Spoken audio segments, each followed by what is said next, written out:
খাবি নাকি? ওয়েট কর।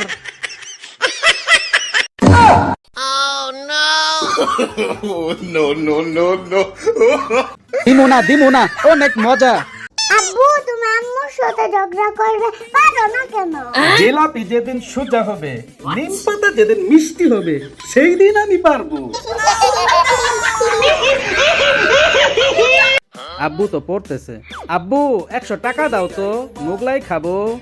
এই 100 টাকাই আমার কাছে আছে, এটা আমি ফ্রিজে গুছিয়ে রাখবো যেন নষ্ট না হয়। আচ্ছা ঠিক আছে, তাইলে ভবিষ্যতে আমি যখন বিয়ে করব এই টাকাটা কাজে লাগবে। আমার শ্বশুর বাড়ির লোকজন বলে আমি নাকি কামচুর নিব। কাম চুরি করে কি বিক্রি করা যায়? আমি কাম চুরি করব? আমার সংসারের যত কাম সব আমার জামাই এই করে, আমি তো কাজের ভাগই পাই না।